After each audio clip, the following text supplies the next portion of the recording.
Yuk. Openingnya gimana? Ya, monggo. Aduh, astagfirullahaladzim. Antum lah opening. Ya, Assalamualaikum warahmatullahi wabarakatuh. Waalaikumsalam warahmatullahi wabarakatuh. Nah, bisa kan antum opening kan? Oh iya gitu ya, gitu doang ya? Gitu doang. Jadi kita ngomong ngapain sis hari ini sis? Enggak, Seth. Ya. Ini cerita pertama kali umroh.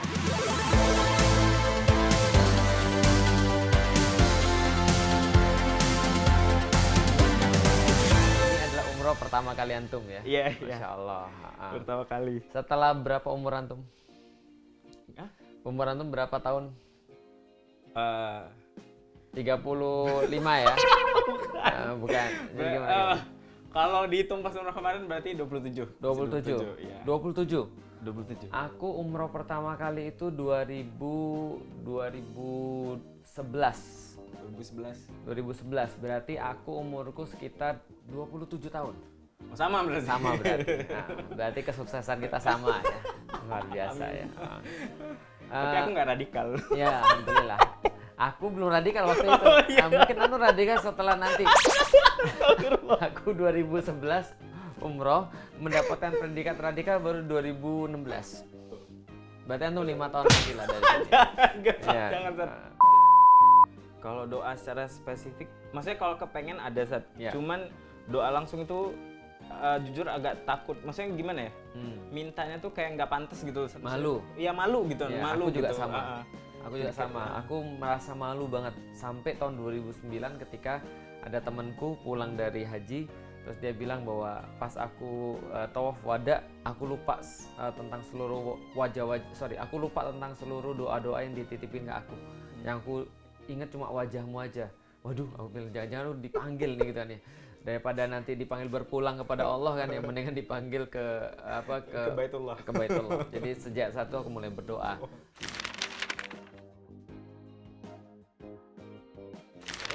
Pertama awal umroh itu nggak nyangka juga sih sebenarnya gitu kan, nggak ada, jujur aku nggak kayak tahun ini nggak ada expect mau ke sana gitu, nggak ada expect lah gitu, nggak ada ekspektasi. Aku gitu. juga nggak ada expect mau ngajak antum. Iya, gitu ya. terus kemudian aku melihat gitu kan ya, wah ini kayaknya sis lagi susah gitu kan ya, lagi menderita, dia kayaknya perlu diajak jalan-jalan. Gitu sih. Ya. Cuman ya pengalaman pertama memang bener-bener nggak expect, tahu-tahu antum bilang ya udah nanti Desember gitu kan. Oh, aku langsung hah, beneran gitu, maksudnya ya bukan yang nggak percaya antum, tapi maksudnya Oh, jadi antum nggak kaget percaya aja, aku bukan. ya? Bukan, maksudnya kayak ya oh iya gitu, maksudnya ya gimana ya, mau bereaksi tuh bingung juga sih sebenarnya saat gitu. Karena memang surprise kali Iya, ya. surprise. Karena aku juga pas pertama kali juga gitu, aku kalau mencoba untuk merelate ya, aku juga merasa nggak mungkin. Tapi waktu itu bedanya sama antum, aku cari cara. Nah, jadi ketika merasa nggak mungkin tuh aku cari cara. Apa caranya? Akhirnya aku dapet. Aku manfaatkan bapakku. Nah, itu caraku begitu. Wah, Ya, luar jadi biasa. antum pertama dapat itu surprise ya. Iya, surprise Karena banget. aku memang merasa gini ya, kalau bagi aku tugas kita ini kan adalah membawa manusia mendekat pada Allah ya. Dan khususnya bagi tim Yuk Ngaji, aku pikir salah satu keinginan terbesarku adalah membuat mereka tuh semuanya pergi untuk ke Baitullah, gitu. Dan aku yakin pasti semua Muslim itu kan pasti pengen pergi ke Baitullah ya. Dan karena memang antum juga memang bisa dimanfaatkan gitu ya untuk buat materi gitu kan yang ngerekam ya. Jadi ini agak berkelindan ya ini apa niatnya ini ya. Iya. Gitu ya. Tapi nggak apa-apa, insya Allah semua niatnya baik. Ya.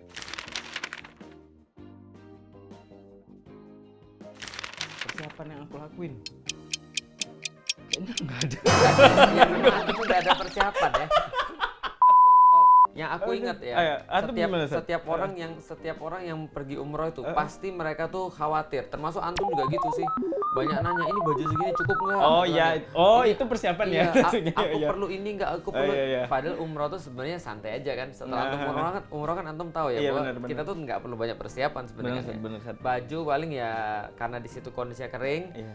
Aku kan bilang sama antum, ya kita di situ sekitar berapa 7 hari ya? 7 hari. 7 hari karena makan sama makan perjalanan itu sekitar 9. Nah, berarti 7 hari itu cukup, sebenarnya 3 setel itu udah cukup. Kalau bagi laki-laki ya. Nah, perempuan aku nggak tahu, kita bahas laki-laki aja. 3 setel udah cukup. Kenapa? Di situ nggak ada keringat walaupun panas. Iya bener, bener. Itu iya bener ya. Iya. Aku nggak keringetan loh, iya baru. Iya bener. Dan aku nggak keringetan. dulu aku bawa 7 setel, akhirnya sisa. Nggak kepake, karena apalagi laki-laki ya, laki-laki kita udah seharian pakai ihram. Iya benar. Jadi 1 hari itu udah habis pakai ihram, jadi tinggal 6 hari. Nah benar, kemarin juga pas kita pergi pakai ihram terus, jadi maksudnya kalau mau masuk harus pakai ihram itu, jadi ya bener dikit banget. Tiga setel aja udah cukup sebenarnya. Ya, bener. Dan aku bilang sama antum kalau memang kurang tinggal di sana beli baju. Nah itu kan lebih apa ya, lebih hemat bawaan kita. Benar. Karena bagi orang yang traveling tuh, bagiku ya, orang yang traveling yang paling repot tuh adalah barang bawaan. Itu kayak berat gitu kalau kita bawa kemana-mana. Nah terus makan itu hampir nggak perlu sebenarnya. Kalau antum nggak jajan sama Bobby kan? Ini dijajanin Mas Bobby sih. Dijajan nih. Ya, berarti hampir nggak perlu ya duit antum ya? Nggak keluar kayaknya. Ya, kecuali kalau mau buat untuk oleh-oleh. Iya benar, kalau buat oleh-oleh. Buat oleh-oleh perlu. Terus kalau misalnya mau merasakan masakan sana perlu. Benar. Nah, yang antum bawa berapa duit? Minus ya. Bawa duit aku kayaknya. Bawa duit ya. Nah ternyata teman-teman bisa tahu bahwa nggak bawa duit pun bisa survive. Iya bener. Jadi bisa survive. Aku nggak bawa uang. Nah persiapan baju ya, lalu kemudian uang seadanya. Terus apalagi yang antum pikir sangat esensial ternyata kepake banget di situ. Yang kepake banget, sendal jepit. Bener, sendal jepit itu kepake banget. Iya, itu kepake itu memudahkan banget itu. Tapi kalau yang lain orang bilang perlu payung, kacamata dan segala macam, kira-kira gimana? Kacamata hitam. Kacamata hitam. Kacamata karena hitam itu sangat ini ya. Iya, kalau siang itu sakit mata. Perih banget. Gitu. Tapi kalau yang lain-lain kayak apa-apa yang repot-repot kayaknya nggak usah ya. Apalagi yang kira-kira yang esensial. Esensial. Pakaian dalam, tapi yang sekali pakai. Pakaian dalam sekali pakai, sekali lagi mengurangi barang bawaan. Iya, mengurangi bawaan. Tapi ada teman-teman kita kadang-kadang bilang, oh nggak mau, pakai gini-gini kan nggak enak ini segala macam. Ya nggak apa-apa ya, kalau mau repot ya nggak apa-apa. Gitu. Kalau mau bayar laundry juga ya. Iya, gitu. Jadi repot ya nggak apa-apa. Iya, nah, itu persiapan yang antum lakukan. Iya benar. Apalagi persiapan yang antum lakukan? Persiapannya apa? Mencari ilmu nggak ya? Mencari ilmu kayaknya. Buka nggak antum YouTube ataupun apa? Buka gitu? YouTube ya, cuman mau lihat kayak gimana sih pas di sana gitu loh maksudnya. Cuman ternyata pas di sana beda juga. Dan antum juga udah diajarin manasik kan ya? Iya benar. Dikasih tahu umroh tuh kayak begini gitu ya. Lalu kemudian yang perlu dipersiapkan apa, syarat-syaratnya, larangan-larangannya, itu semua insya Allah tercover dalam manasik ya. Manasik benar. Insya Allah. Dan juga insya Allah nanti antum akan bikin ya stop motion untuk bagaimana how to perform umroh ya. Iya, motion grafiknya. Ya, motion grafik insya Allah. Nah itu persiapannya. Nah terus baru lanjut ke videonya tadi Video ya. iya. Nah setelah persiapan itu baru antum berangkat. Iya. Nah gimana berangkatnya? Begini.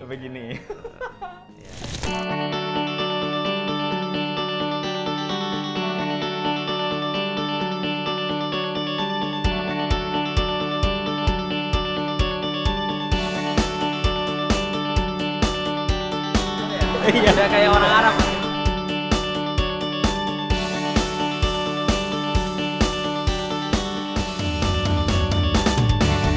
Dosa-dosa kami ya Allah, karena kami tidak akan mampu untuk menghadap kepada Engkau dengan dosa-dosa seperti ini ya Allah.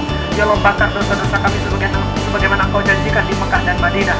Rabbana atina fid dunya hasanah wa fil akhirati hasanah wa qina adzabannar. Subhana rabbika rabbil izzati amma yasifun wa salamun alal mursalin walhamdulillahirabbil alamin.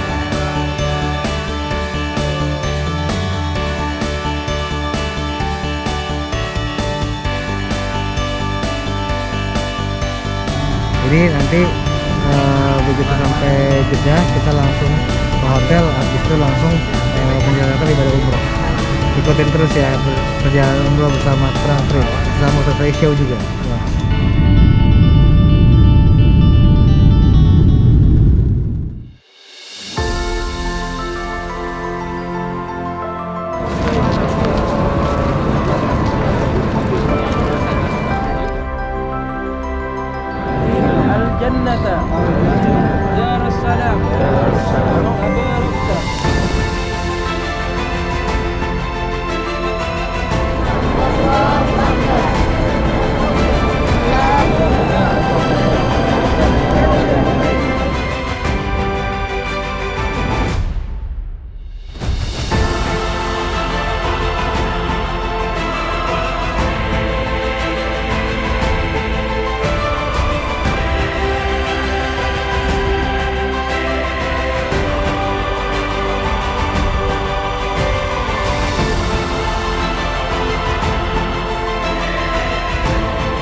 itu deg-degan banget. Nah, deg-degan kayak Keluar dari hotel ya deg-degan ya. iya udah deg-degan tuh Ngeliat gitu. masjid. Ngeliat masjid itu kayak apa ya, mimpi aja gitu loh, Iya. saat sambil mimpi gitu kan. Terus masuk ke dalam, pas udah sholat itu Sholat. udah nggak sabar mau masuk sebenarnya saat maksudnya. Itu udah kayak pengen lihat dari dekat Ka'bahnya Benar. gitu. Itu Tapi kayak harus udah sholat nggak dulu sabar. Iya, ya. harus sholat dulu gitu Iya. kan. Nah setelah sholat masuk, pas lihat Ka'bahnya itu langsung nangis Iya, aku langsung nangis. Aku juga udah 2 tahun ya nggak kesana, terus bagiku tuh juga magical ya ketika aku lihat Ka'bah, ya Allah kok pir gini, akhirnya dianterin lagi ke sini. Karena kan aku selalu pesan sama jamaah ya bahwa ini kan adalah undangan ya. Aku khawatir bahwa aku tuh nggak diundang Allah. Artinya ada orang-orang yang sudah punya uang, ada orang yang sudah punya jabatan, kekuasaan, ada orang yang sudah punya kesempatan, waktu, ada orang yang sudah punya kemampuan dan seterusnya, tapi nggak pernah lihat Ka'bah. Kenapa? Karena mungkin ya karena Allah belum memberikan dia sebuah undangan atau memampukan dia untuk melihat Ka'bah gitu maksudnya. Nah, jadi ketika lihat Ka'bah tuh mikir, ya Allah 2 tahun aku sudah nggak, 2 tahun lebih aku udah nggak lihat. Karena terakhir kali itu aku ingat banget sebelum pandemi itu aku bilang sama istriku gini, Dek, Abi kok merasa bahwa Abi tuh kayaknya biasa ya ketika umroh. Karena aku udah berkali-kali umroh, setahun 2 kali, setahun 3 kali dan segala macam. Akhirnya aku merasa bahwa ini aku merasa kayak kok aku tuh kayak nggak ada perasaan spesial gitu loh, maksudnya ketika ngeliat Ka'bah. Aku bilang sama istriku, aku nggak mau umroh ini jadi kayak sebuah kerjaan bagi aku. Maka aku bilang pada tahun 2019 itu aku bilang, Dek, tahun depan kita nggak usah umroh, nanti tahun depannya lagi kita baru umroh. Ternyata kejadian omonganku. Pandemi ya. Pandemi 2020, 2021, 2022. Hampir 3 tahun. Aku bilang ya Allah, aku bilang kayaknya aku nggak boleh ngomong-ngomong kayak gitu lagi deh kayaknya. Karena pas aku ngelihat Ka'bah tuh bilang ya Allah, akhirnya aku dibalikin ke sini lagi gitu maksudnya. Dan yang buat kita haru tuh apa? Sebenarnya bukan hanya Ka'bah itu ya, tapi pertama begitu banyak manusia yang ada di situ. Yang semuanya itu kok ya kita tuh jadi kayak punya temen gitu maksudnya. Yang kedua adalah Rasulullah melakukan itu. Aku tuh bayangin bahwasanya mesti ada di antara bagian yang aku injek nih, ini dulu pernah diinjek oleh Rasulullah. Ini magic. Ya udah kita doa di depan Ka'bah pas melihat Ka'bah, dan itu adalah pemandangan yang sangat luar biasa ya. Dan menurut para ulama katanya memandang Allah itu tidak bisa dibandingkan dengan kenikmatan memandang Allah, itu tidak bisa dibandingkan dengan kenikmatan memandang Ka'bah. Jadi kalau misalnya ada orang bilang, kenapa sih kalau hadiah terbesar orang ketika masuk surga itu tetap bisa memandang Allah langsung? Nah itu tadi, kita mandang Ka'bah aja langsung kayak gitu, kayak apa ya, kayak hilang gitu semuanya, langsung kayak terenyuh, langsung merasa jatuh. Kalau aja aku nggak kuat itu mesti aku langsung ini nih, langsung jatuh, langsung lemes gitu kan ya. Iya itu dia.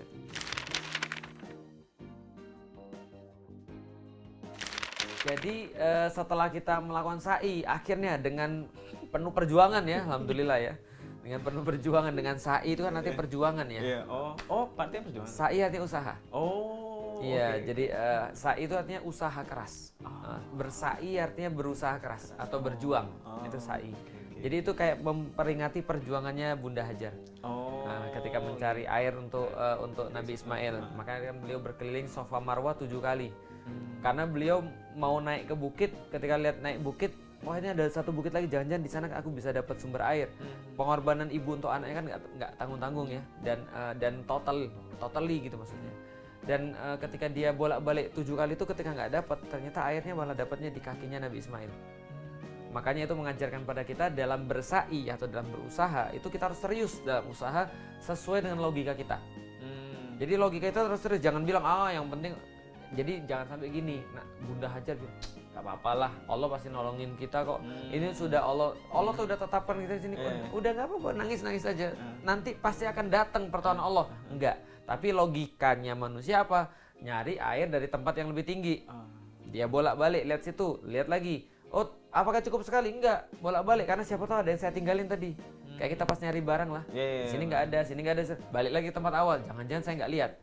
Nanti berapa kali ujungnya ya nggak ketemu. Nah, itu kalau kita kan nggak ketemu. Iya. Aku udah serius dan aku nggak connect jadinya.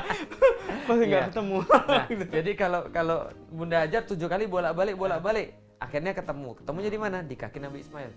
Bukan di tempat yang dia cari. Pelajarannya apa? Ulama-ulama berkata bahwasanya pelajaran yang paling jelas pada kita adalah berusahalah sebaik-baiknya. dalam hitunganmu, di hitungan logikamu. Hanya saja di akhir-akhir ceritanya Allah akan menunjukkan bahwa Dia tahu tempat yang lebih baik, waktu yang paling tepat, dan cara yang lebih indah.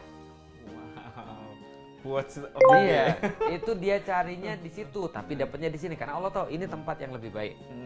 Waktunya kenapa nggak kemarin, kenapa nggak dulu, tapi kenapa nggak sekarang? Inilah waktu yang paling tepat. Kenapa caranya harus begini? Aku bolak-balik 7 kali dulu. Kenapa nggak dari tadi? Nggak usah kayak begini. Itulah cara yang terindah. Itu dia. Setelah itu kita selesai sa'i, berjuang ya. Selesai berjuang kita. Selesai berjuang maka kita melakukan rukun yang keempat. Yang dinanti-nanti. Apa itu yang dinanti-nanti? Potong rambut. Ya, alhamdulillah ya. Antum botak nggak? Botak. Antum dari awal niat botak atau baru pas di situ terprovokasi botak? Niatnya botak, memang pengennya Ya. botak gitu kan. Ya. Cuman kayak ternyata boleh ya, nggak. Coba liatin dulu. Ini udah agak panjang nih. Wah, kelihatan Tapi ini botaknya botak ya. ini. Oke. Kok ini emang nggak tumbuh lagi? Iya. Kalau aku di sana sebisa mungkin aku botak.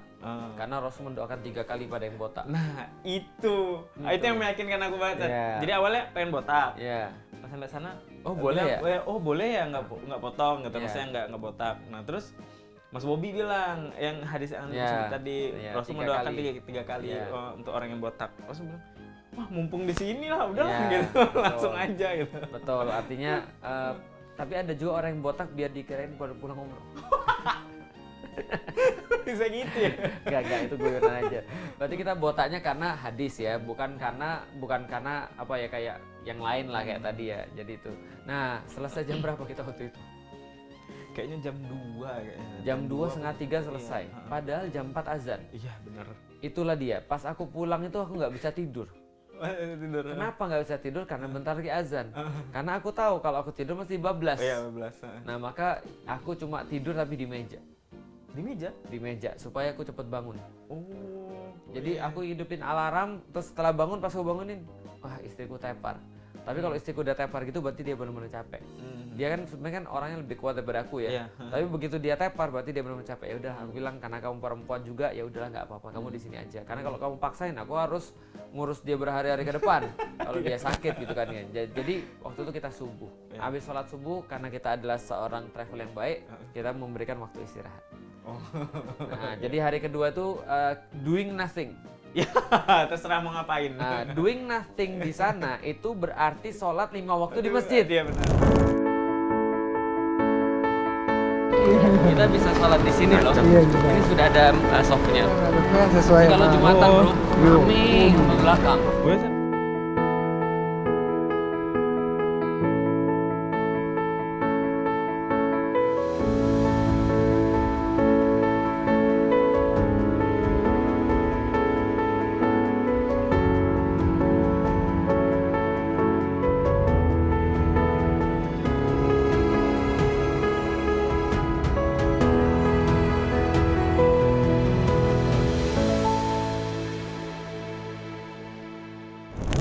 Sekarang hari Tiga.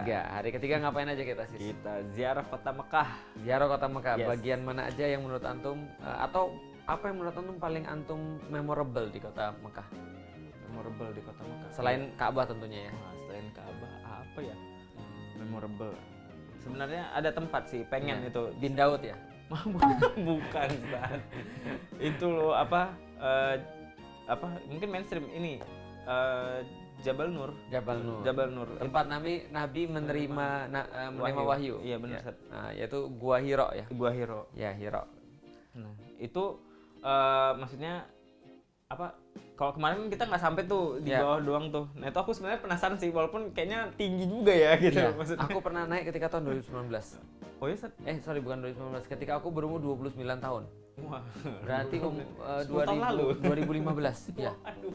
2015. Dan itu waktu itu aku lagi low back pain. Waduh. Itu cukup lumayan menderita aku ke atas sana. Tapi di atas sana itu, Masya Allah, akhirnya aku tahu. Apa yang aku tahu di atas sana? Bagaimana metode mie instan jualan. Gitu.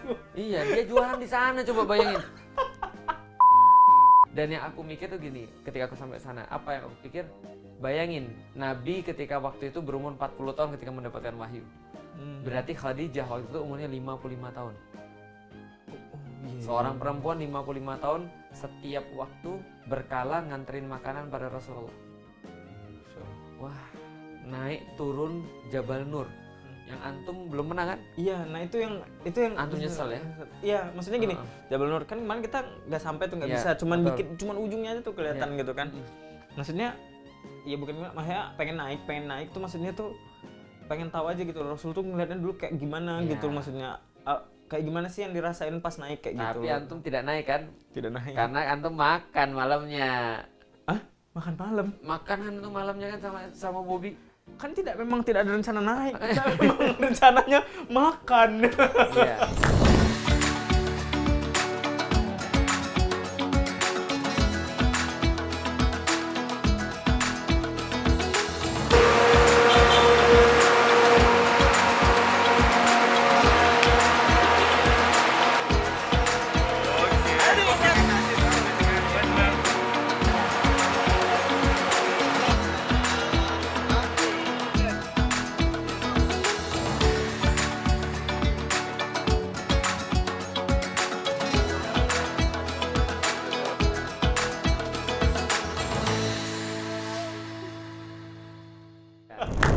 Dan memang tidak ada satupun travel memang memfasilitasi naik Gua Hira sebenarnya. Oh gitu. Kalau naik itu sendiri ya? Sendiri. Jadi tapi dikoordinir. Naiknya angkot gitu kan. Terus kita bayar angkotnya itu berapa orang, malam-malam kita charter angkot, terus kita naik, terus turun naik angkot lagi ke hotel lagi. Oh ya gitu. Nanti besok-besok insya Allah ya. Amin. Sama istri ya. Nah itu kalau naik itu dari sana itu ke Ka'bah itu bisa kelihatan langsung.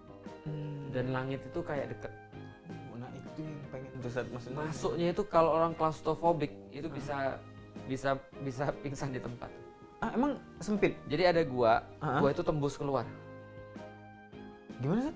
Jadi di atasnya itu ada masuk ke gua, tapi bukan di situ Rasul bertahanus. Jadi kita ini anggaplah konnya ya, konnya itu masuk ke sini terus tembus ke sini. Nah di situ yang tembusannya itu baru bisa ngeliat Ka'bah. Oh berarti Rasul di situ? Di situ. Tiba-tiba di situ itu jalannya kecil banget, jadi kayak harus ngelewatin batu yang cuma muat satu orang itu loh. Jadi harus kayak, tau nggak kayak film-film di cave gitu.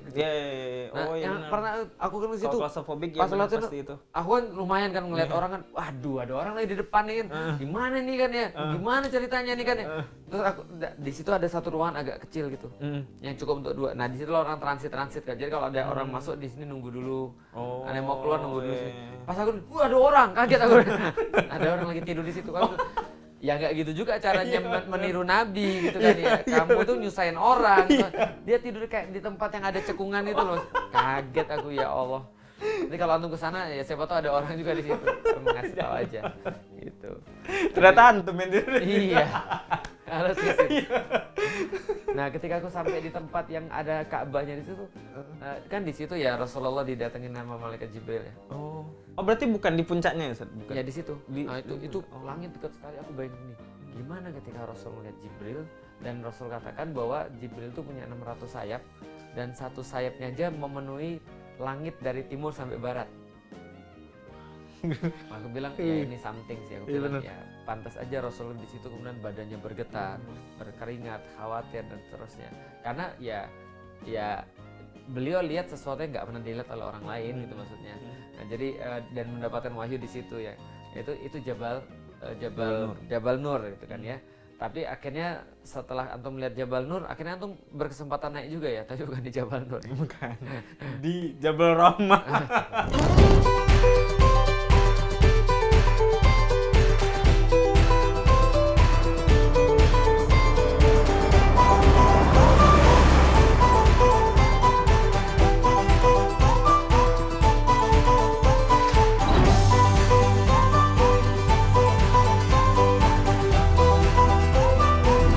Kita lagi mau lihat Jabal Sur, lihat aja dari jauh.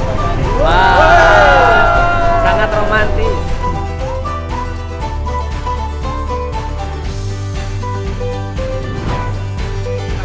Jabal Rahmah guys.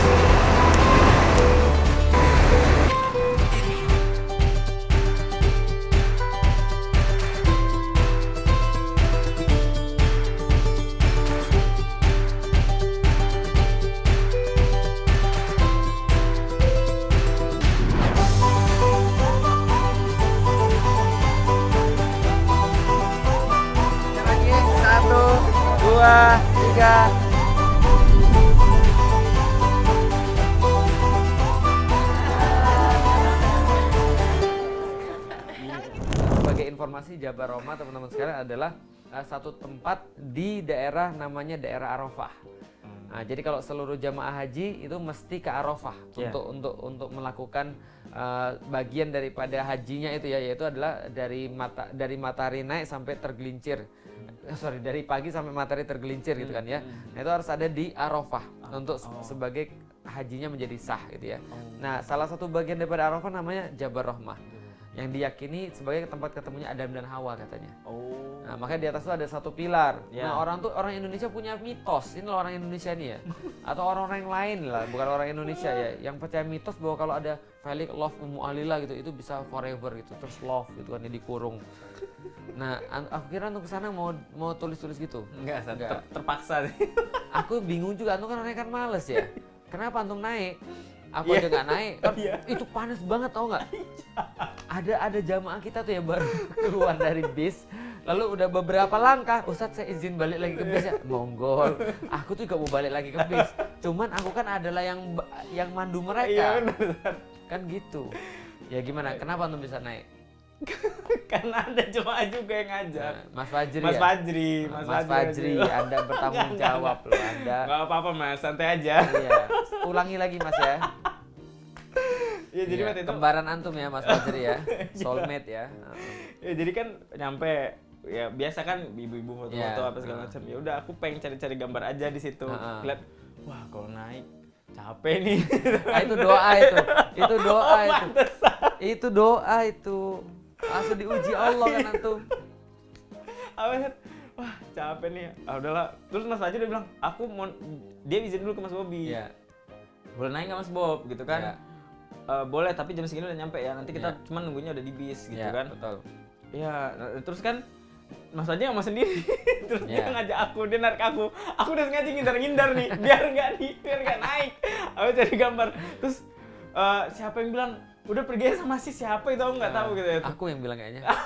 Iya. Jadi ya, terus Jabal Rahmah ya, alhamdulillah. Jadi karena dipaksa orang bisa naik ke atas. Kadang-kadang memang kita tuh perlu paksaan untuk bisa naik ke atas gitu ya. Tidak hanya kita tuh perlu paksaan berbuat baik ya, untuk naik ke atas itu juga kita perlu paksaan gitu. Apalagi terus kira-kira. Setelah dari Jabal Rahmah kita pergi mana lagi? Sebelum balik ke itu kan teman-teman yang mau umroh 2 kali. Oh iya yang benar. Kedua, ya kita ambil mikot tuh. Kita berhenti di Hudaybiyah. Kita berhenti di Hudaybiyah untuk kemudian mengambil mikot ya. Iya, ambil mikot. Untuk mengambil mikot, lalu kemudian bagi teman-teman yang mau melaksanakan umroh kedua. Antum termasuk melaksanakan umroh kedua nggak? Nggak. Pemalas.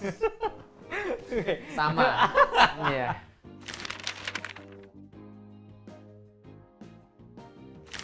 Jadi kalau aku secara pribadi ini memang ada banyak perbedaan pendapat ya. Ada orang yang berpendapat bahwa umroh itu sekali pergi hanya 1 kali.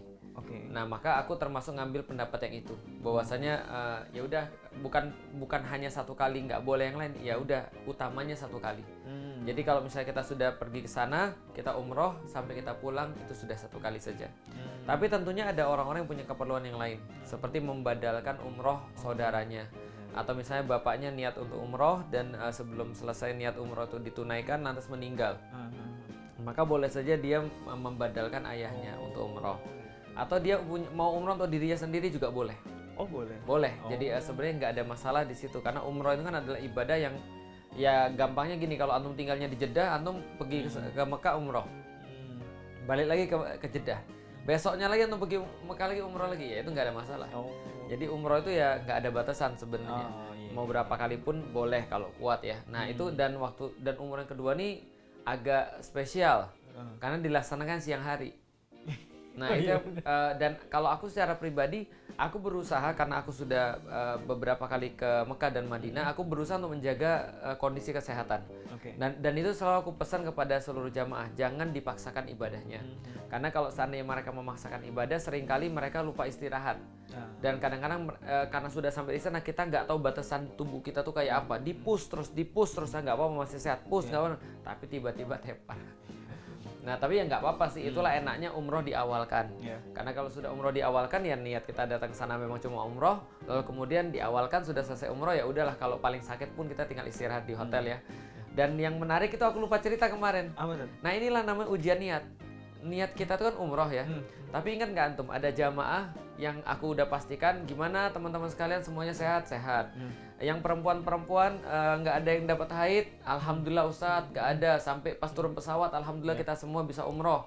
Itulah ujiannya Allah. Ada satu jamaah kita namanya Mbak Fania yang tiba-tiba pas mau turun. Pas mau turun dari hotel tuh dapat ujian daripada Allah. Untuk ujiannya tuh menerima atau tidak ketentuan Allah. Makanya kan dari awal aku coba untuk sampein kepada jamaah ya. Umroh ini adalah konsepnya undangannya Allah. Kalau Allah yang ngundang berarti Allah sudah siapkan pasti jamuan untuk kita. Jangan kan Allah yang ngundang, aku aja ngundang orang nih misalnya ya. Aku udah pasti siapin jamuan buat dia. Kalau aku, apalagi Allah, pasti udah nyiapin jamuan buat kita. Tapi sebagai seorang tamu yang baik, kita tuh harus ikut apapun keinginan tuan rumah. Tuan rumah bilang duduk silahkan, ya udah kita duduk di tempat yang disediakan. Kita nggak bilang kenapa kursinya yang ini, kenapa nggak kursi yang itu aja. Monggo silakan dicicipi.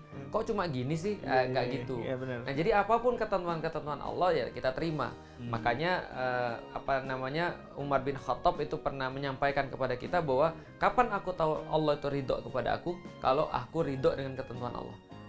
Ya cuma namanya manusia ya, terus mbaknya juga sedih gitu ya karena nggak bisa ke masjid gitu ya. Ibunya pergi tawaf dia nggak bisa ikut, cuman ya kita nasihatlah sabar dengan ketentuan Allah, insya Allah akan kasih dengan yang lebih baik gitu ya. Jadi nah akhirnya gimana dengan perempuan kayak gini? Ada beberapa pendapat fikih juga untuk beberapa orang. Yang pertama tentunya menerima, karena berarti dia sudah dapat pahala bahkan sebelum melaksanakannya. Jadi ketika dia menerima ketentuan Allah, ya udah saya haid ya Allah, saya nggak bisa pergi ke masjid, saya nggak bisa untuk umroh, ya udah saya terima, itu pahalanya sudah dapat. Tapi namanya orang Indonesia, jauh-jauh pak. Iya. 13 jam 11 jam, 11 atau 12 jam perjalanan lah ya. Pokoknya lama ya. Lama dan nggak tiap hari. Iya benar. Bukan kita bisa balik lagi ke sana lagi dan sayang banget. Makanya ada beberapa pendapat yang memperbolehkan kalau seandainya di hari terakhir di kota Makkah belum berhenti juga, maka dia boleh untuk pergi berumroh di hari terakhirnya dengan memastikan bahwa darahnya tidak mengotori masjid. Nah itu ada pendapat yang seperti itu yang pernah kita dapat dari mufti-mufti yang ada di Mekah dan Madinah. Nah jadi artinya akhirnya ya beliau juga bisa untuk berumroh ya, tapi tentunya ketentuan yang Allah berikan dan dia terima itu mendapatkan pahala yang lebih. Nah, untung kita nggak diuji dengan kayak gitu ya. Dan banyak loh orang diuji kayak gitu. Tapi alhamdulillah ketika umroh kedua ini berlangsung dengan lancar, berlangsung dengan baik, dan aku pikir memang ujiannya lebih besar karena dilakukan di siang hari ya. Teriknya luar biasa itu. Ya Allah ya Rob, teriknya luar biasa. Dan abis kita jalan-jalan ya, maka aku acungi jempol.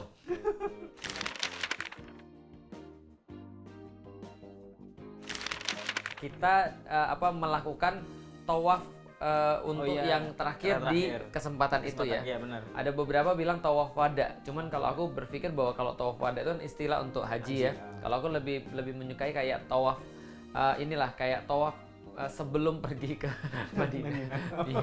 Itu apa? Tawaf apa nggak tahu lah. Ya pokoknya tawaf sebelum pergi lah. Ibaratnya pamitan lah. Gitu ya, pamitan dadah Ka'bah gitu ya. Balik lagi ya nanti gitu ya. Lalu kemudian zuhur, setelah kita sholat zuhur, kita berangkat ke Madinah. Madinah melalui kereta. Nah, gimana pengalaman antum? Aku juga baru pertama soalnya. Gimana?